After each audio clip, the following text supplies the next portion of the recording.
Assalamualaikum warahmatullahi wabarakatuh.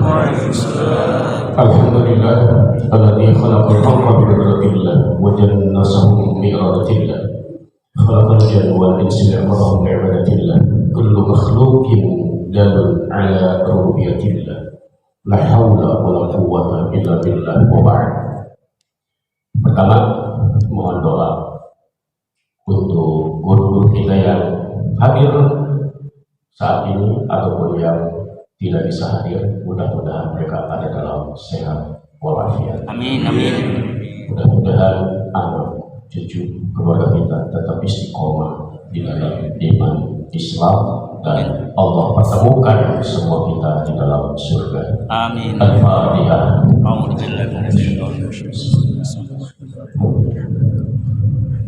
Iya.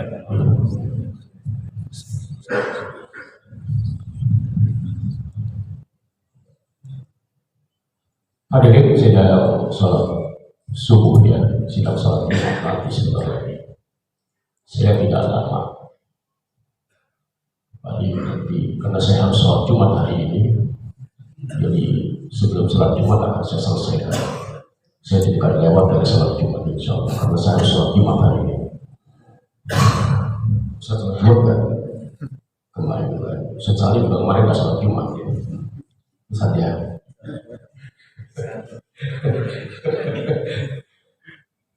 Jamaah, kemarin saya ngisi beberapa waktu yang lalu di sini. Lalu belum selesai. Begitu pula kajian subuh lanjut. Jadi saya mau melanjutkan. Yang kemarin nggak hadir di sini, ya udah jangan bertanya-tanya. Waktu itu saya membahas secara umum tafsir surat Al-Jin. Tataran teori dan sebagainya, lalu belum tuntas, masuk ke solusi belum terkuat. Nah, di dalam lanjutan ini saya akan masuk ke wilayah sana. Sekedar gambaran, makhluk di muka bumi ini yang berkompetisi itu ada dua, manusia dan jin. Malaikat tidak ikut campur. Manusia asal usulnya nenek moyangnya adalah Adam. Maka seluruh manusia bin Adam. Jin nenek moyang mereka, nenek moyang mereka adalah Azazil. Saya bilang bahwa nama ini nama yang eksklusif, Azazil tidak ada, maka cocok buat nama anak cucu kita ke depan. Azazil keren, tidak ada di mana-mana. Ini didongkot Azazil, semuanya berujung bin Azazil. Anak saya kemudian bertanya, kalau gajah, buaya, kerbau, kucing, didongkotnya siapa? Ayo, ada yang tahu nggak? Ada yang tahu? Didongkot mereka adalah Pak Atta. Kucing bin, gajah bin Atta, semuanya bin Atta. Setuju? Lah iya, semuanya bin Atta itu. Bangun, yang ngantuk bangun. Semuanya bin Atta. Dengan buat mereka adalah Atta. Itu ide dari saya. Cakap juga sih. Buat ceramah sih lah. Ternyata binatang itu adalah keturunan dengkot itu. Atang itu semuanya. Semua itu hewan-hewan itu keturunan Pak Atta.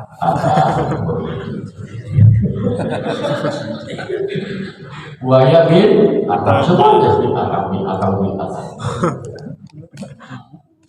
Di dalam Al-Quran, sumpah jin setelah tereliminasi dan kemudian harus keluar, diusir oleh Allah dari surga, lalu mendapatkan stempel bahwa dia adalah mudil, dolal, sesat, menyesatkan dan kafir. Sebab mereka nolak ketika kata Allah usjudu li Adam. Orang macam mana? Sujud sama Adam. Pasal jadi semua sujud. Illa iblis. Iblis ini adalah dari jin. Azazil ini nolak. Sebagian jin sujud, seluruh malaikat sujud, tapi ada jin yang tidak mau sujud. Allah menyebutnya iblis, membangkang. Aba wastakbar, songong, kata Allah. Nah, iblis ini kemudian di depan Allah, ya Allah, beritahu saya, berikan kesempatan saya, akan saya hancurkan semua turunan Adam. Jadi musuh manusia ini adalah iblis. Kata mereka, walau udilannahum walau ubiyanahum walau umanniyannahum, kami akan hancurkan manusia, kami akan kendalikan manusia, kami akan hancurkan fisik manusia, dan kami sesatkan manusia. Lalu apakah ini hanya omong kosong? Real, faktual, betapa banyak manusia habis oleh mereka. Lalu bagaimana kita bisa tahu manusia itu diganggu jin atau tidak?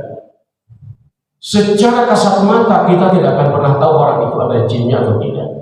Kalau ada yang tahu, dia ada jinnya. Kalau tiba-tiba ada orang yang mengatakan Anda ada ngikutin rumah Anda, ada penunggunya, yakin bahwa dia yang ada jinnya, bukan kita. La ya'lamu al-ghaiba illa man irtada min rusulihi.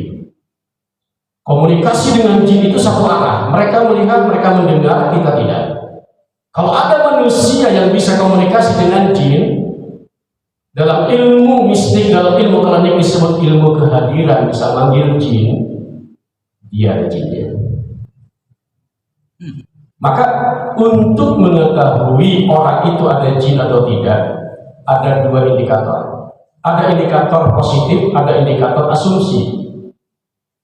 Diasumsikan orang itu ada jinnya ketika memiliki indikasi ciri-ciri keluh fisik yang tidak selesai dengan tindakan medis. Keluhan orang yang diganggu jin yang saya evaluasi itu yang dominan di dua titik, kepala, perut. Secara umum orang yang diganggu jin selalu akan mengeluh migrain, vertigo, 7 keliling, 9 tanjakan, 8 tikungan. Selalu di kepala. Keluhan yang lainnya perut. Rasa megah, dikit-dikit masuk angin. Maka hobi orang yang ada gangguan jin dua, kerokan dan injekan. Dia tidak pernah lepas dari jimat. Dexatrip, Panadol, Botrek, minyak angin, itu nggak akan lepas. Itu jimat orang yang kena gangguan jin. Tapi ini asumsi, belum tentu iya maksudnya, bukan orang masuk angin langsung itu ketempelan. Enggak, ini asumsi. Lalu kalau bapak kita punya anak gadis, ciri gadis yang kena gangguan jin ketika datang bulan, merasakan haid yang sangat luar biasa. Dokter kandungan bilang ini adalah masalah hormon, ya bisa jadi. Tapi gadis yang kena gangguan jin itu ketika menjelang haidnya sakit luar biasa. Orang Jawa Barat bilang sumbilangan. Kemudian kalau sudah menikah, ketika pasangan itu sudah menikah, sulit dapat kesuburan, dapat keturunan. Ingat, ketika kita akan sedekahan suami istri, kita sebut sedekah ya, biar bahasanya enak. Kalau sedekah itu enak, di depan mertua juga, "Mak, ayah mau sedekah." Kata mertua, "Sama gua aja, friend." Lalu mertua matre, tapi itu sedekah itu duit kalian. Samara. Kalau kita bahasanya sedekah ya, lihat, evaluasi, renungkan, doa akan sedekahan. Allahumma jannibna minasyaitan. Kita mau happy, tapi kita digiring untuk mengingat setan yang serem. Dan secara umum tidak ada doa yang nyebut-nyebut setan kecuali akan sedekahkan. Kasus terjadi, seorang ibu datang bersama suaminya ke rumah saya, minggu yang lalu. Maaf, katanya, saya hubungan. Lalu suami selesai ke kamar kecil, saya tungguin nggak keluar, saya panggil nggak keluar, saya ketuk nggak keluar, saya dorong, suami nggak ada, saya telepon, ternyata suami saya masih keluar kota, Ustaz. Jadi saya sama siapa, Ustaz? Ibu, demi Allah, bukan saya. Saya nggak tahu mau ini gimana, bukan saya. Ini pertanyaannya kayak KPK. Langsung menggiring begitu. Ada lagi, selesai konsultasi ke saya karena nggak punya keturunan, udah lama begitu. Saya udah lupa sama dia, tiba-tiba nelfon, Ustaz, masih ingat saya enggak? Ya kenapa Bu? Alhamdulillah pulang dari rumah Ustaz saya positif hamil. Sudah apa? Waduh, bilang kacau ini. Kalau di majelis taklim dengan orang, waduh, emang saya apain Bu? Masya Allah. Ini kan itu bahasanya, itu bahasa. Tapi kan bahasa itu buktinya banyak yang dibully gara-gara bahasa. Pulang dari rumah saya positif hamil, Masya Allah. Kecuali di rumah saya nginep bisa setengah bulan atau setengah tahun boleh pulang hamil begitu. Nah kemudian indikator yang lainnya apa selain fisik tadi? Masih fisik. Ketika orang itu ada jinnya lalu dia sakit, lalu dia ke rumah sakit, dokter kebingungan menganalisa, mengobservasi penyakit pasien yang ada jinnya. Pandangan dokter dikecoh oleh jin yang ada dalam diri si pasien. Teknologi manusia yang namanya lab juga dikecoh. Hasil lab tidak akan pernah akurat, apalagi labnya Prodia. Maka kalau mau pakai lab jangan Prodia, cari yang Profika, nah, supaya hasilnya bagus. Paling tidak lab yang netral, begitu labnya. Jangan yang Prodia, cari yang Profika. Pakai jasa lab Prodia, ya udah hasil acak-acakan. Maka cari yang netral minimal. Kalau ada yang Profika labnya begitu. Itu fisik. Fisikis mental. Orang yang kena gangguan jin, orangnya gampang kesal, emosian, cemberut mulu, curigaan. Bini bangun tidur langsung minta cerai. Lo bikinin kopi dan minta cerai. Kalau minta cerai nanti bikinin kopi sarapan dulu baru ngomong cerai. Gitu. Baru tidur minta cerai. Gak sedikit baru nikah, biaya luar biasa cerai. Si bilang ente nikah kemarin perasaan undangan sekarang ente cerai. Iya kan? Ya Allah, ente belum BF kali. Berapa modalnya kemarin? Astagfirullah, dihitung berapa duit belum BF? Baru sekian bulan udah cerai. Gak sedikit kasus seperti itu. Ibadah, gangguan di ibadah, jin akan mengganggu manusia, menyesakan manusia di ibadah. Manusia diganggu di dua hal. Ada yang di kualitas, ada yang di kuantitas. Kualitas artinya dia sholat di ibadah, tapi tidak menikmati. Sampai bingung, ngitung jumlah rakaat 4 rakaat saja bingung. Ini berapa ya? 4 atau 3? Padahal udah 7 rakaat ya. Makanya si anak diajak taraweh sama emaknya. Tarawehnya mamanya di rumah. Enggak lah, mama sholat isanya kayak taraweh. Taraweh ini udah kayak apaan aja, gak kelar-kelar sampai sahur katanya. Ngitung 4 rakaat bingung. Ekstrim di Kalimantan, di Balikpapan. Tadinya jamaah di masjid itu yang 1 orang saja. Begitu sholat maghrib ada yang jamaah takbir Allahu Akbar, dia bilang Yesus. Imam yang sudah takbir berhenti, nengok ke belakang. Itu yang bersangkutan gemeteran, keringat dingin. Dari 1 orang setelah 2 bulan, belasan orang ketika takbiratul ihram masjid itu jamaahnya mengucap Yesus. Tokoh di sana nelfon, Ustaz, jadwal ini kembali Balikpapan. Kami kira selesai. Sidangkan tempo hari udah saya siapa ajarin, udah praktek segala macam. Mereka saya ajarin praktek bagaimana men-smackdown jin begitu.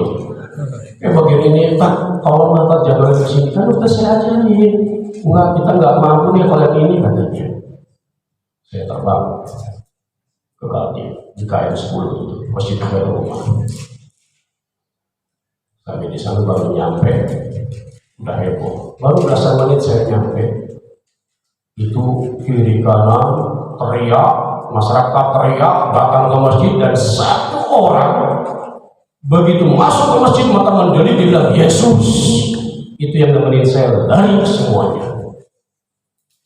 Ketika lari 1 orang berhasil saya pegang sabunnya, nggak bisa kabur dia. Sudah mana Pak? Tapi kalau yang ini yang datang itu semua udah dibanting jadi mama. Galak, iya. Terus kenapa saya menjadi galak? Ya kasih tahu dong kalau dia galak. Maaf saya panik. Terus aku udah Ustaz diam sebelum saya tak dulu aja diam saya bilang. Tak ngalah aja, gue betul juga orang. Itu semakin dekat dan tinggal beberapa langkah dia berada ke saya foto Yesus katanya sedang Om Ye lu dengar gue. Saya panggil Om Yesus, Om Ye gitu. Om Ye lu dengar gue. Setangkah lagi lu maju ke smackdown, mau coba maju. Padahal dalam hati lu maju gua kabur. Langsung dia cium begitu. Langsung dia berbalik sambil nafas tersengal-sengal sambil berbalik saya hantam dari belakang. Dia tersungkur. Ya aku mau pergi. Oh enggak sih bilang. Aku enggak akan mesti kamu secepat itu. Kita ngobrol dulu. Nyantai aja bro sih bilang. Gitu. Sampai jam berapa ya baju ini? Saya belum buka tas ini ya. Saya bawa tas ini bukan macam-macam ini. Sampai sebelum Jumatan ya. Ini DKM mana kamu ini? Siapin sarapan pagi sama makan siang ini. Ya. Sarapan pagi siapin sama makan siang siapin. Kita bubaran sebelum Jumatan ya. Nah kemudian ada yang gangguannya di kualitas, di kuantitas. Dari yang rajin ibadah sampai tidak ibadah. Seperti pendeta ekstrim ya. Dari semula dia mengklaim dirinya Ustadz di Az-Zaitun sampai menjadi pendeta dan sampai menjadi kafir harbi. Dahsyat. Dan sekarang hina jadi gembel di Amerika. Jadi pembunuh. Laknatullah. Di Bojong gede. Itu imam masjid konflik dengan DKM, akhirnya dia nggak menjadi imam, jadi makmum saja. Lama kelamaan, salatnya di rumah nggak mau ke masjid. Anaknya bilang, kenapa ya nggak ke masjid di? Gak nyaman kok ketemu dia di rumah. Lama-lama di rumah juga nggak sholat. Kata anak cucunya, ya ini bukan ribut sama DKM, ini masjid ini. Bi, ketua Batu Ayu, Ustaz Batu Ayu kenalkan kan? Imam, dari tadinya imam, kemudian komentar hanya makmum, kemudian sholat di rumah saja, kemudian tidak sholat. Dahsyat luar biasa. Masuk ke solusi. Saya ngerep aja nih ya, waktu ini ngelihat lagi ini. Solusi. Ketika kita sudah diganggu oleh jin, solusinya apa? Nah ini bab solusi, bab prioritas.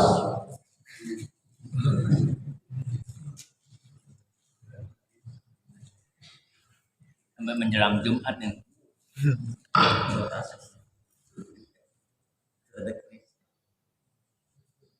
Ini solusi. Bajunya jin. Dia pengen punya kekuatan dan ini selai rompi anti peluru dengan selai lengkap.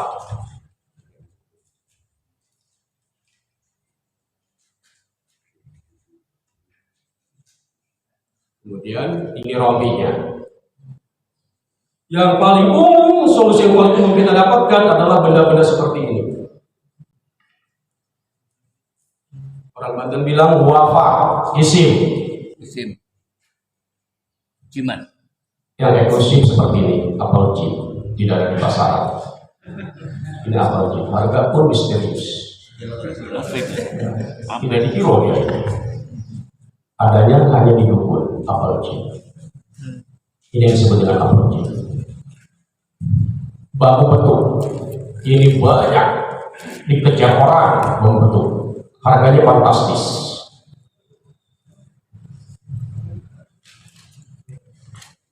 Ini yang saya bawa, yang masuk koper aja ya. Di rumah saya 2 lemari.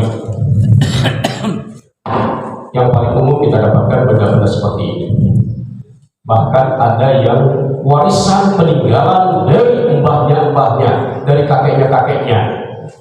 Dan luar biasa. Di rumah saya lebih dari 2 lemari jimatnya. Kaos. Ini pelukis level nasional. Di rumah saya datang diskusi. Jadi sebelum dia menentukan objek, dia pakai ini, dia bikin saja, nulis sewu, baru dia berkreativitas. Bilang targetnya apa ya Pak? Supaya orang tidak akan pernah bertanya tentang uang. Berapapun saya sebut angka, dia bayar. Ini pulau kurang lebih. Saat awal muda jadi jimat. Orang yang konsultasi mau jual rumah, mau jual tanah, kalau laku dikasih sama Pak Yai, katanya Kiai dalam tanda kutip tempel rumah. Rumahmu akan terlihat seperti istana, walaupun itu cuma kontrakan.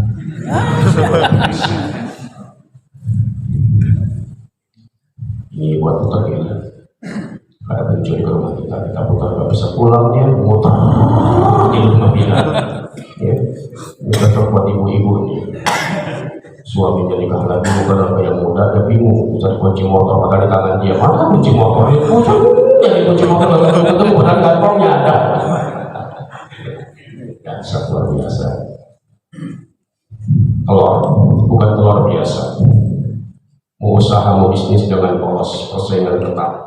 Simpan di kotak uang, simpan di tempat bumbu. Lihat konsumen, datang lagi ketagihan. Ramai lagi Quran Istanbul. Ini Quran Istanbul. Ini Quran kecil, tidak bisa dibaca. Pelecehan terhadap Al-Quran. Dikenal Quran Istanbul adalah Turki. Ya, dulu Turki Khilafah Utsmaniyah diserang dari semuanya, ekonominya, semuanya termasuk akidah tauhidnya dihancurkan masyarakat Israel. Bawa sahabat. Cinta sudah mulai dingin. Yang muda-muda bahkan WhatsApp diblokir. Dosa tanya. Siapkan minuman, celupkan dia, berikan ke dia, cinta kembali bersemi.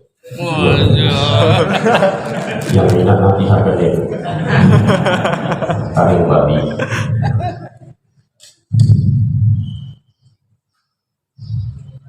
Ini si pemilik jenglot rumah saya dalam kondisi tak berdaya. Dia bilang, Ustaz, saya di TV, saya nggak bisa merawat. Dia nyerang saya. Saya di TV, Ustaz. Ntar dia nyerang saya gimana? Ente namanya nyantet aneh. Sudah kemana rawatnya? Minumnya, makannya darah Ustaz setiap malam Jumat. Tadi malam lupa saya ngasih. Lupakan saya kan, orangnya lupa, maafin ya. Macam-macam lah gitu ya. Ini orang kalau dibilang ini adalah benda dilarang oleh hukum, masyarakat akan memberikan argumen. Masa nggak boleh? Ini kan tulisannya bahasa Arab, bahkan bahasa Quran. Tulisannya Al-Quran, Al-Nas, Al-Fatihah. Ini kan dari kiai. Itu yang paling sering kita kenal. Oke, kenapa jimat ini bahasa Arab? Karena Anda Muslim. Iblis juga punya ilmu marketing. Kalau Anda Muslim dikasih bahasa Mandarin, mau nggak? Lihat si engkau jimatnya pakai bahasa Arab bukan? Pakai bahasa Mandarin si engkau. Nggak mungkin pakai bahasa Arab. Jin iblis punya ilmu marketing, dukun pun sama begitu. Kedua, ini kan dari kiai, bahkan pimpinan pondok pesantren yang error maksudnya. Oke. Kalau Anda datang ke dukun-dukunnya lagi mabok lagi pakai botol, kira-kira percaya enggak? Enggak. Jin tahu siapa yang punya nilai jual di masyarakat, dia akan dikondisikan. Ini keris didesain lagi oleh mereka menjadi pulpen. Hebatnya dalamnya keris. Kok begini? Kalau ini kan nggak cocok, dia buat pegawai kantor, dia udah pakai jas, pakai dasi, pakai ginian, kan nggak magic. Nah, mereka punya juga strateginya biar cocok, pas buat orang perkantoran pakai pulpen. Dalam surat Yasin ada satu ayat, wa naktu ma qaddamu wa atharuhum. Kami mencatat apa yang diwariskan manusia, apa yang sudah dikerjakan dan sudah diwariskan. Kalau ini warisan dari nenek kita, dari kakek kita, dia mewariskan kemusyrikan, dosa. Kita dosa, nenek kakek kita di akhirat tersiksa. Solusi yang benar dalam Islam ketika tidak bertentangan dengan dua dalil. Maka untuk menseleksi solusi ini benar atau tidak, orang ini boleh atau tidak untuk berobat, dua dalil akli dan dalil nakli. Nakli artinya yang tidak kontradiktif dengan agama. Inna uqawati wal tawakkalna imasyirkun. Benda-benda ini adalah syirik. Lalu ada lagi dalil akli yang bertentangan dengan akal, dengan logika. Ketika bertentangan dengan logika, jangan lagi. Bapak Juri maju ke depan. Mau, ini maju. Bapak Juri, dari dulu sering sakit-sakitan. Saya kenal lama dari sahabat lama saya. Puluhan tahun kenal Bapak Juri. Sakit-sakitan dulu. Saya ingin coba ada piring kecil atau tisu. Ini di sini. Nah, tisunya ada, piring kecilnya. Terakhir Bapak Juri sakit apa? Masih dari dulu asma. Saya ingin coba, apakah ini medis murni ataukah ini desai orang? Cerita Bapak Juri berobat ke saya dan ceritanya saya tunggu.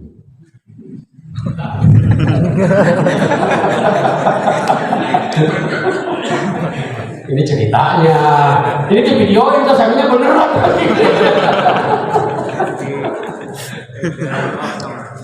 Terima kasih Bapak Juri. Saya bilang di dada Bapak Juri, apakah asmanya memang benar-benar asma atau ada yang aneh? Tarik nafas, sebut Allah, Allah. Bacakan Bapak Juri. Hati-hati. Ada apa di dalam ucapan? Rambut di dalamnya. Tunjukkan kehadiran bahwa selama ini Bapak Juri sakit bukan sakit biasa. Loh? Hati-hati. Tidak mungkin sembuh dengan obat. Tapi jangan perlu takut. Jangan percaya sama takut. dukun. Allah akan bantu Bapak Juri. Dukun bodoh bekon. Lihat dalam, tunjukin. Tuh, lihat dalamnya. Ini yang bikin Bapak Juri susah nafas. Dari mana ya? Dari mana ya orang ngasih? Bisa ada rambutnya tuh. Dari paru-paru Bapak Juri saya cabut. Ya gitu ya. Gede-gede lagi rambutnya. Bukan Allah. Buat nasi goreng. Iya. Ini yang dilakukan si gubernur bumi dalam menipu orang. Tekniknya dengan telur. Kalau yang di Bekasi di Jalan Berli, Ardiono pakai kambing. Ada lagi yang pakai sapi, ada lagi pakai ayam cemani. Semua pernah saya angkat di majalah Gatra.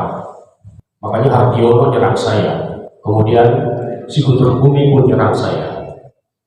Saya bongkar semua trik-trik mereka, penipuan mereka, bagaimana mereka menipu orang.